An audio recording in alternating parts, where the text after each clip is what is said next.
So, ito mga idol, bibigyan ko kayo ng idea para hindi kayo makasira ng ganito. Kasi kawawa naman ang mayari ng motor pagka ganito ang may encounter nila, no? So, ganito pagtanggal niyan. Ito yung crankcase, di ba? So, pag binaliktad nyo yan, meron yan siyang tornilyo, yan, oh. Yan, oh, may tornilyo yan, di ba? Ngayon, ito lang ang tatanggalin nyo na tornilyo. Di ba? Ayan, tatanggalin. So, ganito, tuturo ko sa inyo para may idea kayo at hindi kayo makasira. Kasi nangyari, tinan nyo, oh, nawasak, oh. Ayan, nawasak yung stopper dito, oh. Di ba? Kasi ang mangyayari mga idol, kung ibabalik natin to na ganito, kasi ang history nitong motor na to ay pagka kinambya mo talaga, as in, primera lang. Tapos pagka, ano mo, kahit anong pasok mo ng kambya, walang pumapasok kasi nga dahil dito, ito sumasabay yung bearing na to, bumabangga sa pinaka-transmission. Ito yung transmission. Ayan o. Babangga dito yung pinaka-bearing niya. Kumbaga, magsasabay-sabay lang siya. Hindi talaga papasok kasi ang seat drum hindi makakapaglaro. Okay? Yung shifting port niya hindi makakabigay ng maayos, so matigas, hindi siya papasok. So kahit primera, segunda, tercera, walang papasok. Okay, so sa pagtanggal pala ganito lang. Ayan, tanggalin natin ha, para hindi kayo makasira ng ano, kasi kawawa naman yung may-ari. Imbis na ang problema sa motor ay minor lang, nagkaroon pa ng malaking problema. Okay, so tanggalin natin ganito. Yan. So ito lang ang tatanggalin nyo na tornilyo. Okay? So ngayon, pagka tinanggal yung tornilyo, huwag niyong pupukpukin dito galing ha.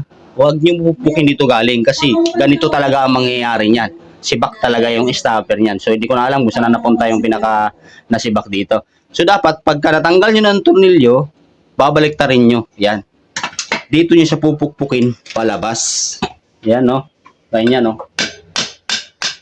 Oh, ganyan ang pagtanggal.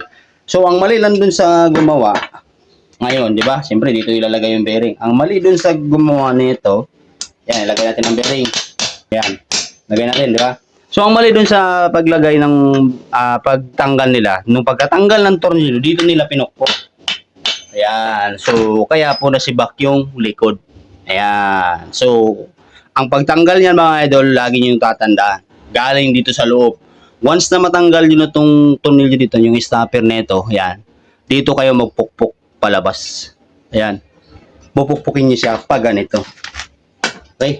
Pag ganyan. Okay? Hindi yung mamatilyuin mo siya papasok. Sigurado, sibak. So, yun. Ganito lang. So, ito, magkano to? 6,000 to 7,000 ito.